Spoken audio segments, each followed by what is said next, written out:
Pakai cik bang. Bang. Abang ikut saya. Abang nak rumah bang sikit bang. Apa dia? Oh. Bila lagi nak?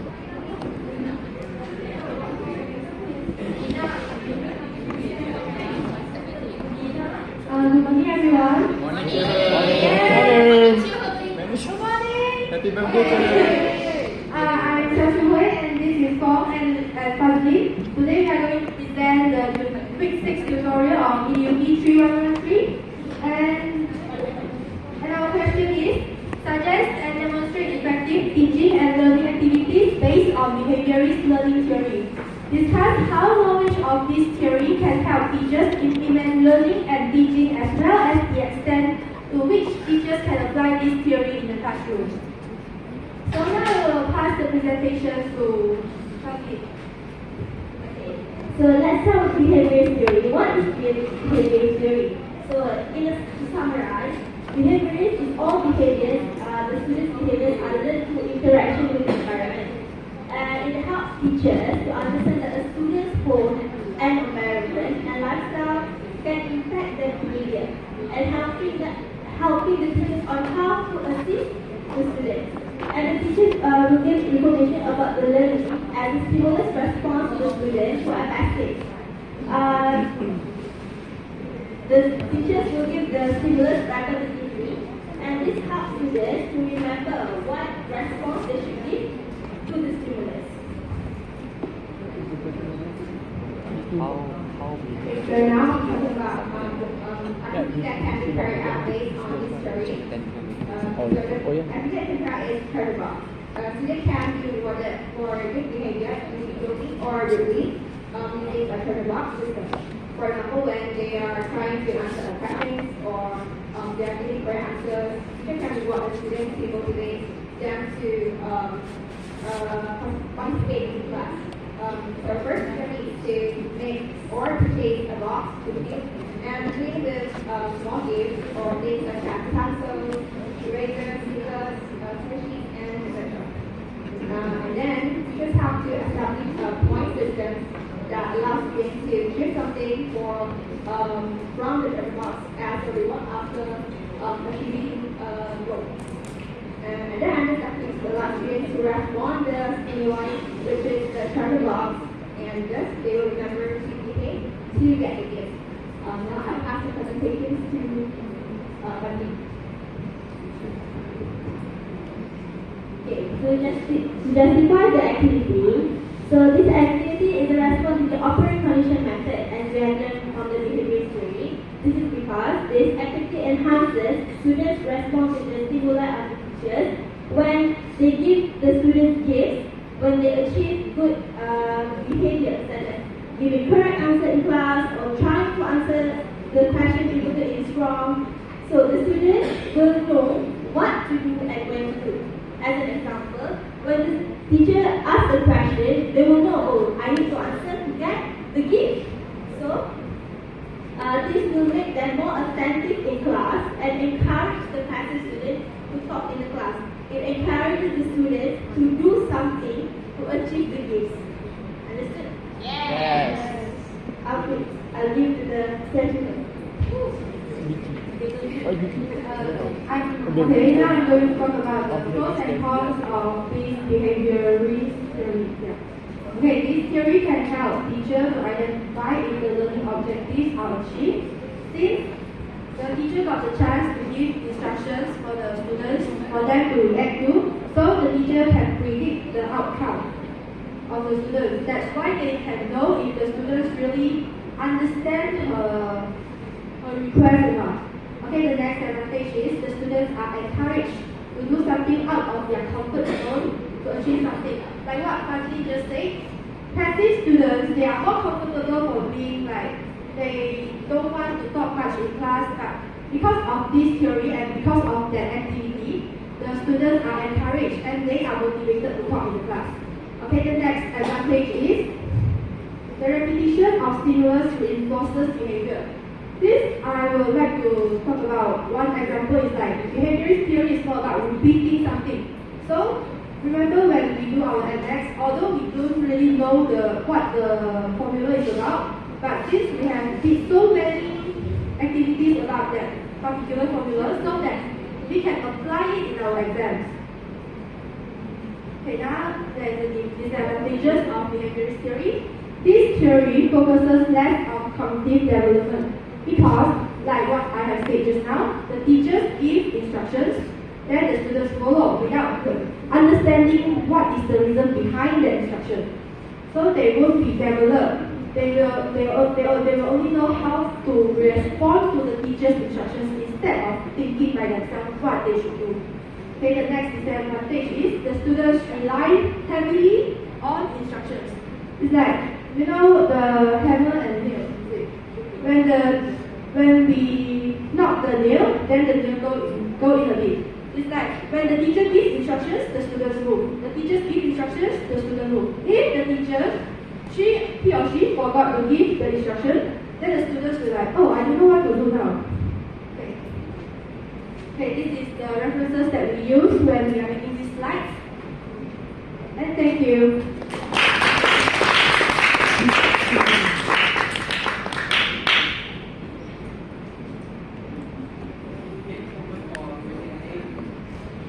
Any questions? Yeah, guys? Okay, I think we all can agree that this theory relies on the use of extrinsic motivation such as punishment and rewards, right? Yeah. So don't you think if students' focus are only shifted towards receiving rewards or punishment, do you think they would actually put their focus on the materials or the learning that happen in the classroom, not for the sake of getting that rewards only?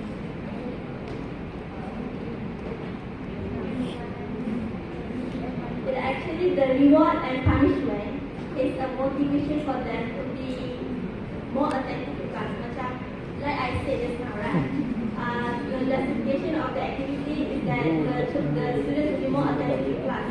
Maybe some students, oh, I lazy, I don't want to study, I hate studying. But, oh, I got this, okay, so I need to study. Okay, tomorrow teacher will ask this question, okay, so I can answer. So they will try to answer, they will answer correct questions, so they will get the reward.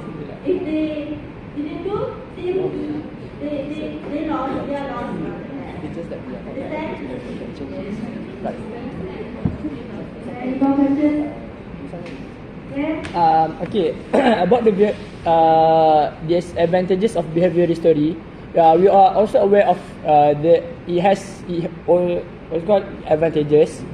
However, if it has disadvantages, should we still use it or apply this theory in the class, or is there an alternative that teachers should take to encounter these disadvantages?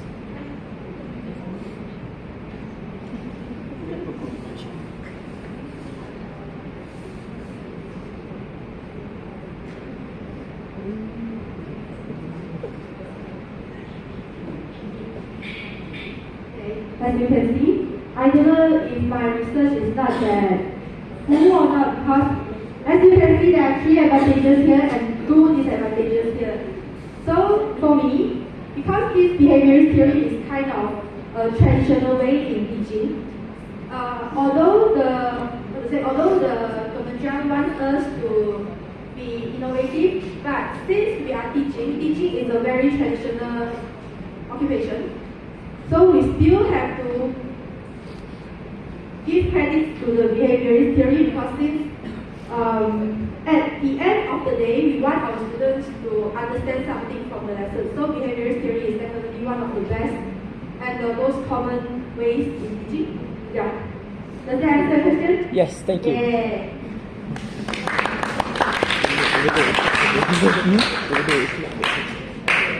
This group, you represent from group 5?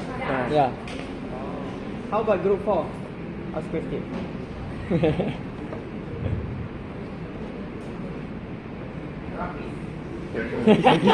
Habis lagi. Okay, so I just to reflect what from Zaim and Afif Fadzleen question.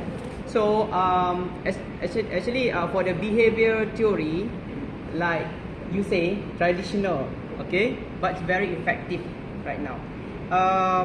You know or not? Nowadays we talk about 21st century. When we talk about 21st century, it means we talk about student-centered Learning. Okay, student-centered refer to the what?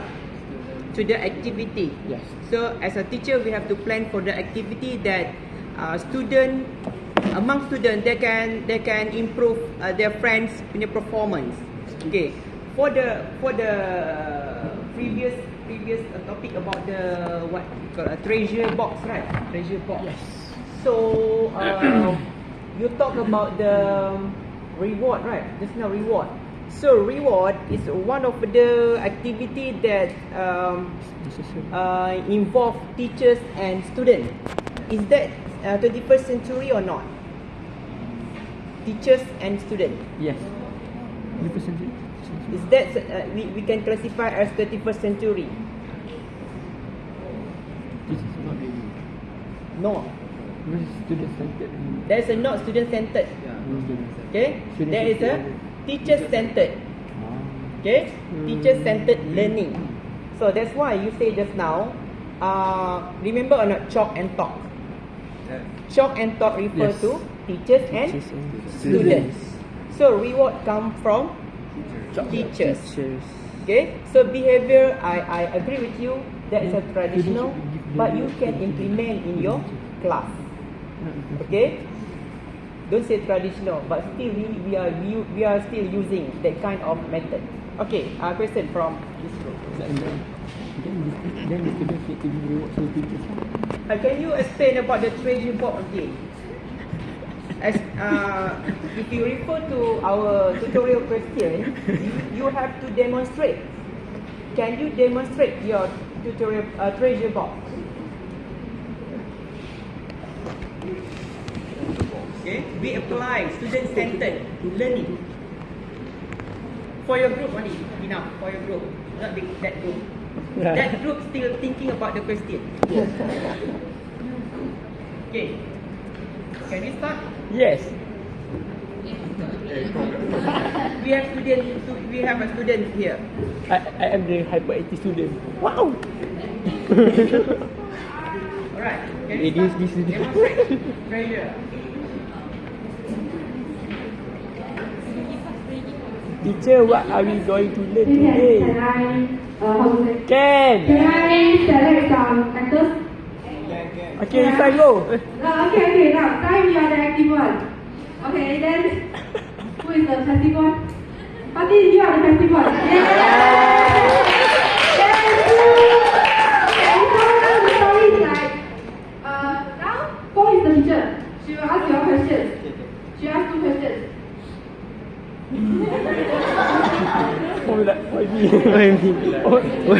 Why me? Okay, so for those who can answer this question, I will give them a phone. That's too much. Listen carefully.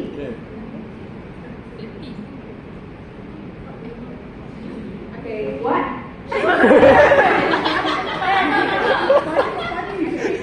So, the question is, what do you know about the behaviorist learning theory?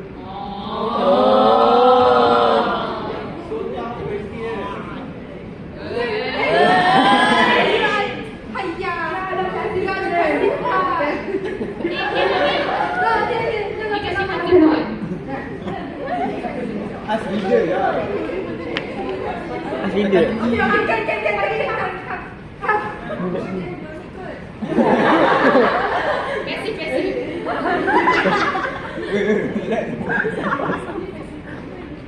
Behavioral theory is actually depends on the student's behavior. If it is generally like if they present a good behavior, then they will get reward. And if they do bad things or present a bad behavior, then they will get punishment.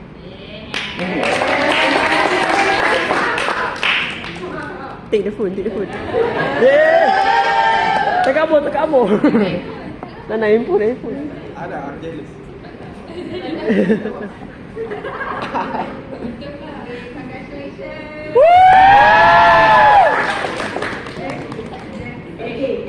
Finish. Okay, in this situation, might be you don't reward earlier, too earlier to reward.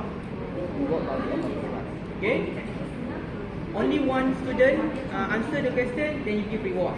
Don't do that. How about the others?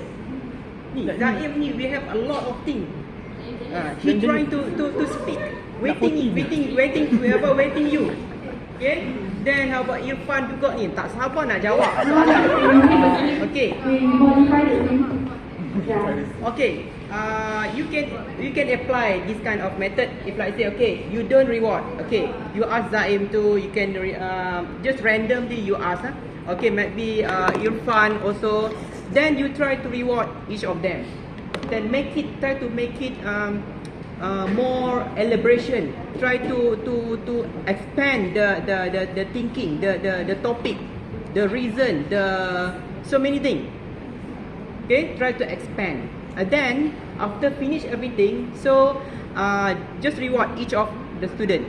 Okay, Irfan, you give very good opinion, and Zaim too, and also this kind. But the best one I choose macam tu.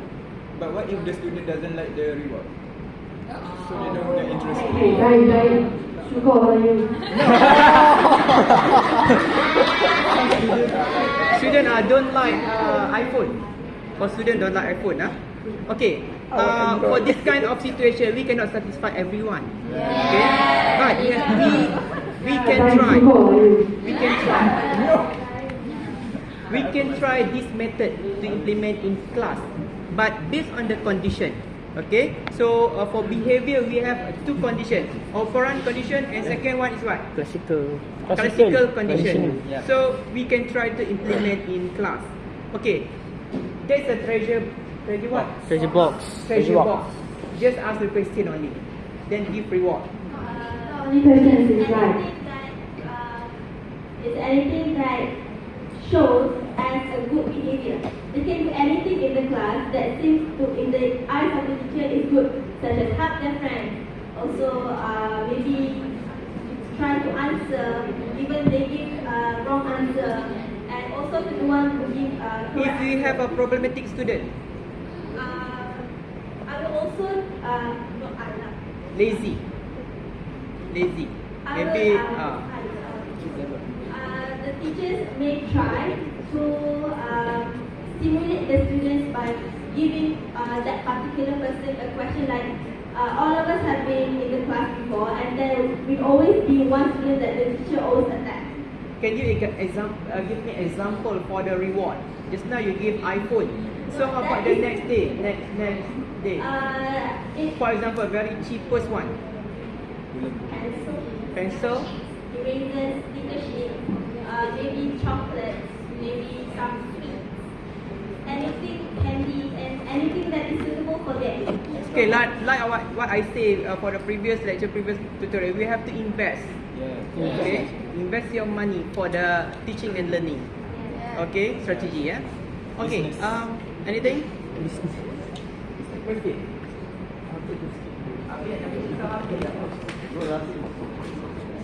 Go for interest. As you know, teachers nowadays need to do the 21st century learning style. So, as you said just now, this kind of theory is like a traditional way. So, how do you want to implement this theory in your 21st century teaching style in your school?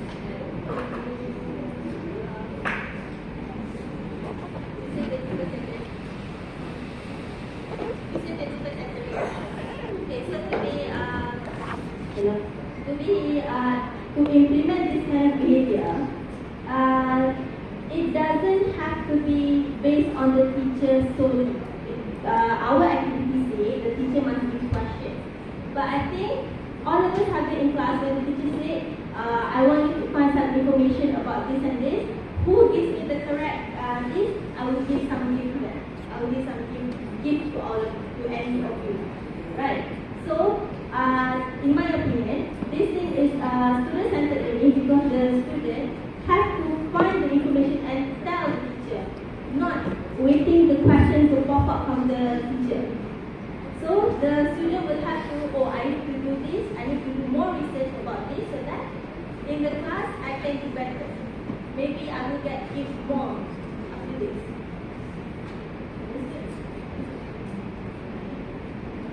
Okay, Zain. Rafiz, I think I would like to add on to Lane said, in a way that we can make it student-centered learning. Meaning to say, when you are in the class, you present, you as a teacher, maybe you put on the whiteboard, you said about grammar, right, past tense. And then, you know, in our class, we have like students who are divided into few groups of, you know, the table combine, right?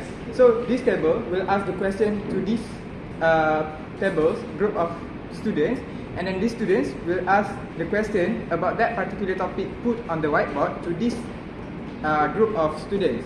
So when we are doing this, we actually use two theories, which is the behaviorist theory, in which teachers observe and then give rewards to the table or the group of students who are really active. And then it will also encourage scaffolding method, in which those students who can answer the question will help those students who don't have clue about the question that being asked. So I think by doing this, it is a student-centered learning, and therefore this is the 21st century skills. I agree with you. The same point that I'm trying to say, we can separate them in group. So for those group, if let's say good, present very good idea, maybe present about the topic or idea, so very good group lah. So that we reward them, something like that. Okay. So Zahim always say about the scaffolding. For the previous tutorial also scaffolding. Oh, why? Why you say scaffolding?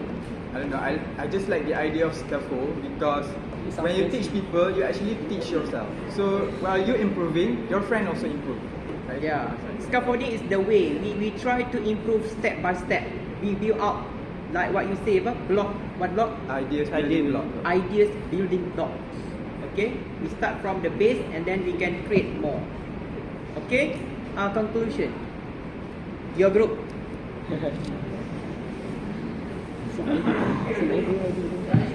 Rafiz.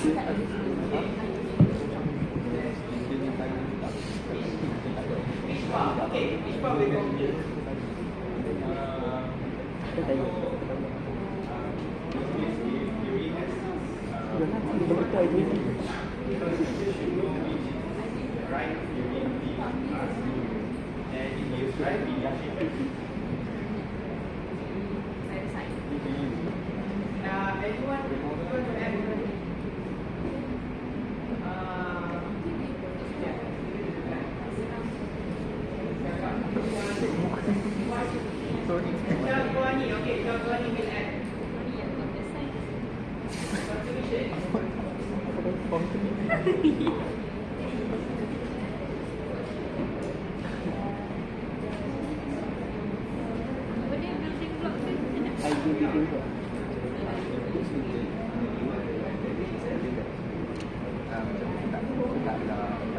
Okay, shall we later go to the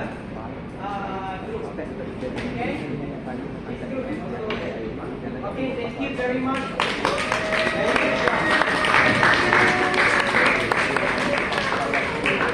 Okay, hurry up, let's go.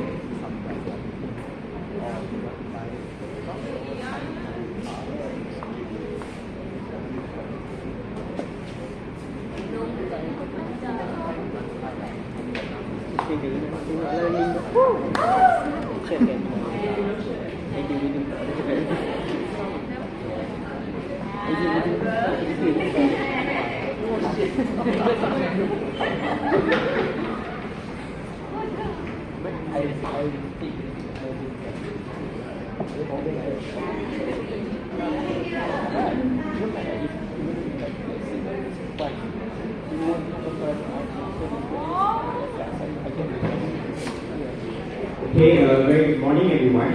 Today, I will present and also answer a presentation on the learning training delivery stage and how teachers can benefit from it and to what extent.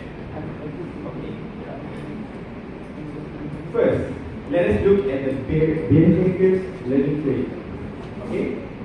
Behaviorist learning theory emphasizes the importance of environmental factors in shaping students' behavior and learning. Teachers can incorporate this theory into their teaching practices by designing activities that focus on specific learning